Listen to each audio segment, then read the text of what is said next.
ሰላም የኖር ቪዲዮ ቤተሰቦች እንዴት ናችሁ? ሳምንታችሁ እንዴት አለፈ? እያለን ዛሬ ደግሞ በመሃል 22 እየተገነባ ወደ አንድ ሪል ስቴት ጎራ ብለናል። በውስጡ ምን አሚኒቲዎች እንዳሉትና ያከፋፈል ሂደታቸውስ እንዴት ነው የሚለውን አብረን የምናየው ይሆናል።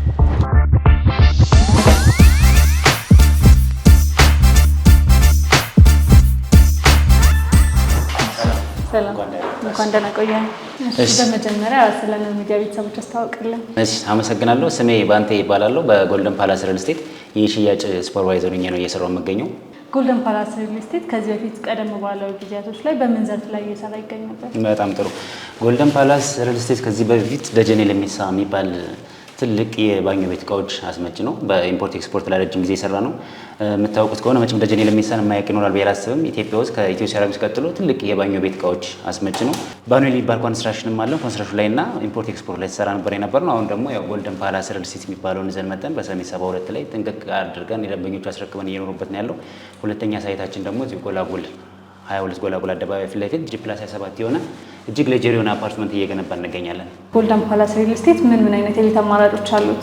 በጣም ጥሩ። ጎልደን ፓላስ ሪል ስቴት የ22 ሳይታችን ላይ ከባለ 1 እስከ ባለ 3 ነው ያለው። ይሄ ማለት ባለ 1 86 ካሬ እስከ 97 ካሬ፣ ባለ 2 ከ123 እስከ 132፣ ባለ 3 ደግሞ 165 የካሬ አማራጮች ዘንድ መጠናል። በግንባታ ላይ ያሉትን ቤቶች በምን ያህል ጊዜ ለባለቤቶች ታስረክባላችሁ?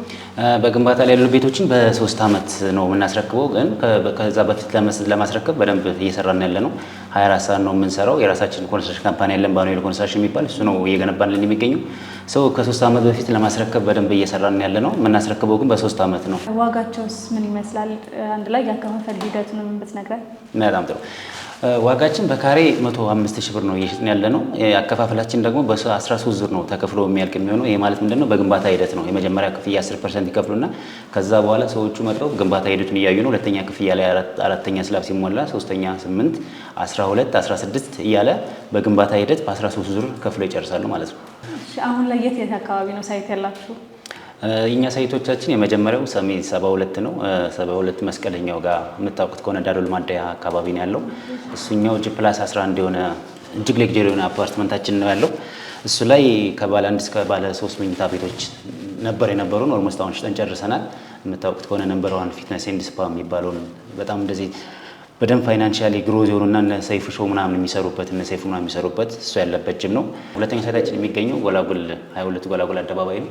የ22 ሳይታችን ደግሞ እጅግ ሌክጀሪ የሚባል አፓርትመንት ነው። ከሎኬሽንም ፕራይም የሚባል ሎኬሽን ነው። ያው ቤቶቻችን በደንብ ለቀቅ አድርገን የሰራ ናቸው።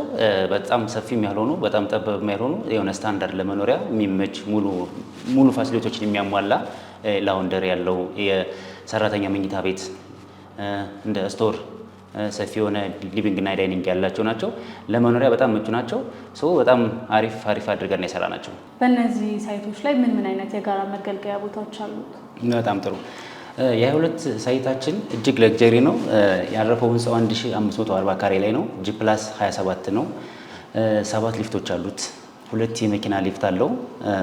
3 የሰው 2 ደግሞ የኮመርሻል በጥቅሉ 7 ሊፍቶች አሉን። ህንፃችን ሙሉ አሚኒቲዎችን ያሟላ ነው። ይህ ማለት እጅግ ለግጀሪ የሆነ ጂም ኤንድ ስፓ ቅድምም ያው የሰሜን 72 ላይ እንደነገርኳችሁ እጅግ የምታውቁት ከሆነ የሰሜን 72 እጅግ በጣም ሌክጀሪ የሆነ ነው። እሱኛውም እዚህ ላይ እንደግመዋለን። 6ኛ ላይ ሰፊ የሆነ ቴራስ፣ 27ኛ ላይ ሰፊ የሆነ ቴራስ አለን። ባካፕ ጄኔሬተር ማክሲመም መራዊ ጠፋ 46 ሰከንድ ጄኔሬተር የሚያደርግ ሂጆን የከርሰ ምድር ውሃ አለን ማለት ነው። ጎልደን ፓላስ ሪል ስቴትን ከሌላው ሪል ስቴት ምን ለየት ያደርገናል ብለህ ታስባለህ? ጎልደን ፓላስ ሪል ስቴቶችን ከሌሎች ለየት የሚያደርገን አንደኛ ሎኬሽን መረጣችን ነው። ይሄ ማለት ምንድነው? የመጀመሪያው ሳይታችን ቅድም እንደነገርኩት ሰሜን 72 ማለት ሰሜን 72 ላይ ወላይ በጣም እጅግ የለማ ያለ ሰፈር ነው። በደንብ ለመኖሪያ ምቹ የሆነ እንደዚህ በደንብ የመሰረተ ልማቶች የተሟላለት ነው። ሁለተኛው ደግሞ ሳይታችን ያው ቅድም እንዳልኩት ይሄ 22 ነው። 22 ማለት እጅግ ፕራይም የሚባል ሎኬሽን ነው። ብትኖሪበት ብታከራየው ለሁሉም ነገር ቅርብ የሆነ ነው። ይሄ ማለት ምንድነው? ለቦሌ ኤርፖርት 5 ደቂቃ ነው። ለጫካ ፕሮጀክት፣ ለሜክሲኮ፣ ለመገናኛ መሀል ከተማ ስለሆነ ሎኬሽን መረጣችን ከሌሎቹ ለየት ያደርገናል። ፕላስ የምንጠቀማቸው ማቴሪያሎች እንደነገርኩሽ ደጀኔ ለሚሳ ማለት ከዚህ በፊት ያው አስመጭና ላኪ ላይ ነበር የሚሰራው። አሁን የሁለተኛ ቢዝነሳችን ነው። ከሎኬሽን አንፃር፣ ከፕራይስ አንፃር፣ ከምንጠቀማቸው ማቴሪያል አንፃር ለየት ያደርገናል። እሺ፣ ሀገር ውስጥም ያሉ እንዲሁም ከሀገር ውጭ ያሉ የኖር ሚዲያ ቤተሰቦች ከእናንተ ሪል ስቴቶችን መግዛት ቢፈልጉ በምን አይነት አማራጭ ሊያገኟቸው ይችላሉ? ከታች የምናስቀምጣቸው ስልኮች አሉ። በሱ በመደወል ዋትስአፕም ሙሉ የሶሻል ሚዲያ ፕላትፎርሞችን ያካተተ ነው። ይህ ማለት ዋትስአፕም አለው፣ ቴሌግራምም፣ በኢሞም በሚፈልጉት እነሱ በሚመቻቸው በመደወል መመዝገብ ይችላሉ። አሁን ያሉትን ሳይቶች ልታሳየን ትችላለህ? ይችላለን። አሁን የምንገኘው ያው እንደምታየው 22 ጎላጎላ አደባባይ ነው። ያው 22 ጎላጎላ አደባባይ ነው። ህንጻችን የሚገኘው ደግሞ ያው እንደምታየው ነው። ይሄ ማለት ትራያንግል ላይ ያለ ህንጻ ነው። ይሄ ማለት ምንድነው? ይሄኛው መንገድ ከእንግሊዝ ኤምባሲ ወደ ዓለም ሲኒማ የሚሄድ ሰፊ የሆነ መንገድ ነው። በቻይናዎቹ ሲሲ በሚባል ኮንስትራክሽን እየተገነባ ያለ ነው። እንደምታየው ከፊት ለፊታችን ሰፊ የሆነ መኪና አለን። ፕላዛ ደግሞ ይሄኛው እንደምታየው ነው የተቆፋፈሩት ምንድነው? የኮሪደር ነው የሚሆኑት። ሰፊ የሆነ ኮሪደር አለን። ይሄኛው ደግሞ ፊት ለፊት የሚወጣ ወደ ካዛንቺስ የሚወስድ መንገድ ነው። ሰው ምንድነው ህንጻችን ያለው ምንድነው? መሀል ትራያንግል አይነት ነገር ላይ ነው ያለው። ሰው ነገ ተሰርቶ እዚህ ላይ ይጋርደኛል ይደብቀኛል የምትይው አይነት ነገር የለም። ምንም ቢሆን የሌላዎቹም ህንጻዎች እንደምታያቸው ቪው አላቸው። ፕላዛት የጠዋት ፀሐይ ሙሉ የሚባል ደረጃ የሚያገኙ ናቸው የሚሆነው። ሰው በደንብ አሪፍ የሆነ ሎኬሽን ነው። ፕላዛ ደግሞ ይሄኛው መንገድ አሁን ከ3 ወር ከ4 ወር በኋላ የሚያልቅ መንገድ ሲሆን ደግሞ እጅግ በጣም የሚያምር ህንጻ ነው ማለት ነው። ውስጡን ደግሞ ገብተን እንይ።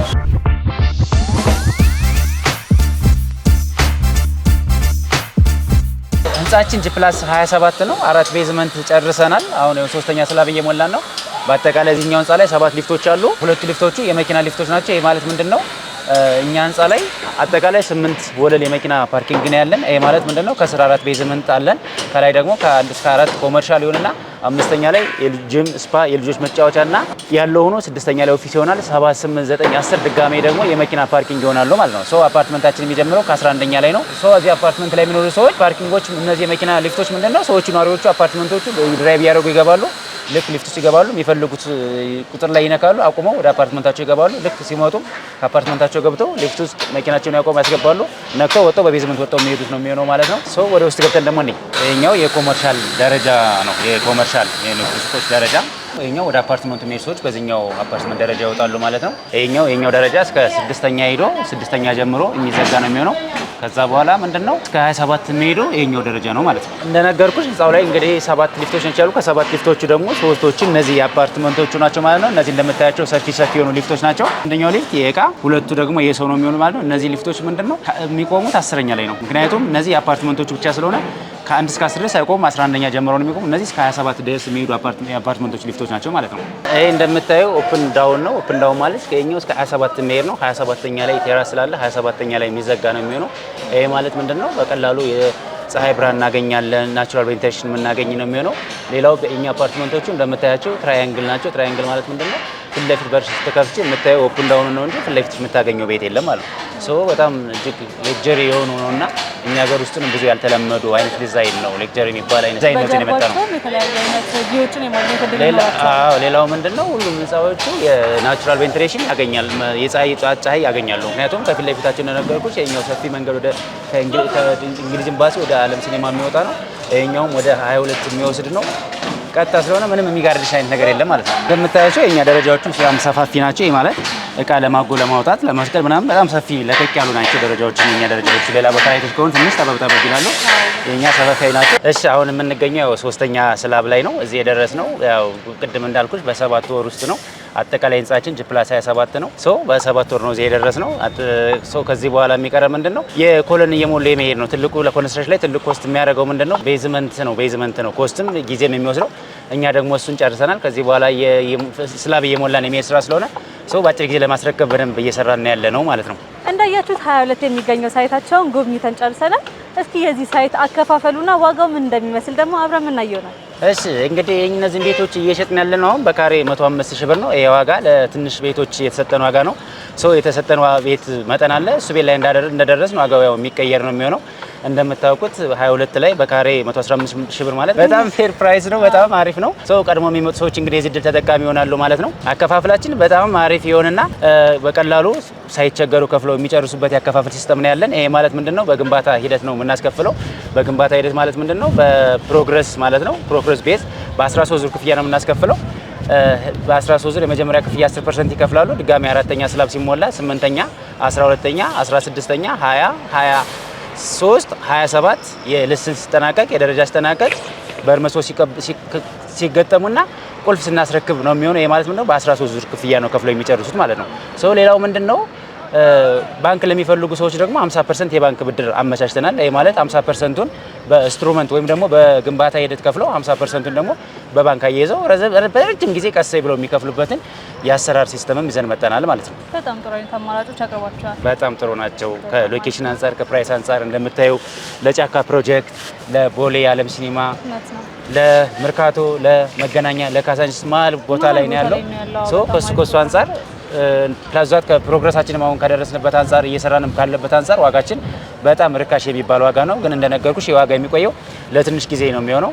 ቀድሞ ላይ የሚመጡ ሰዎች እድለኛ ለዚህ እድል ተጠቃሚ ይሆናሉ ማለት ነው። እንደሰማችሁት እንግዲህ ይሄ ቅናሽ የሚቆየው ለአጭር ጊዜ ስለሆነ እንዳያመልጣችሁ ፈጥራችሁ ከታች ባለው ስልክ ደውሉላቸው። እሺ፣ በመቀጠል ቀረ የምትለው ማስተላለፍ የምትፈልገው መልእክት ካለ እስቲ ለተመልካቾች። ያው እንደነገርኩሽ ይሄ ዋጋ በካሬ 105 ሺህ ብር የወጣው ለትንሽ ቤቶች ስለሆነ ያው ቀድሞ በመምጣት ያው የድሉ ተጠቃሚ ይሆኑ ነው የምለው። እኛን ለማግኘት ያው ከስራ ያስቀመጥናቸው ስልኮች አሉ፣ በሱ በመደወል የዚህ ድል ተጠቃሚ ይሆኑ እላለሁ። ይሄን ነው የምለው። ስለነበረን ቆይታ በጣም አመሰግናለሁ። እኛም በጣም እናመሰግናለን። እንግዲህ ተመልካቾቻችን በጎልደን ፓላስ ሪል ስቴት ተገኝተን ያደረግነውን ቆይታ ተመልክታችሁ በመሃል 22ም እየገነቡት ያለውን ሳይት አብረን ጎብኝተናል። በመሃል 22ም የመኖሪያ ቤትና የንግድ ሱቆችን እጅግ ተመጣጣኝ በሆነ ዋጋ እየሸጡ እንደሚገኙ ነግረውናል። ከታች በምናስቀምጥላችሁ ስልክ ቁጥሮች እየደወላችሁ ሳይት መጎብኘታችሁን እንዳትረሱ። እንዲሁም ለቻናላችን አዲስ ከሆናችሁ ሰብስክራይብ በማድረግ የኖር ሚዲያ ቤተሰብ እንድትሆኑ እየጋበዝን እስከ ቀጣይ ሳምንት ቻው።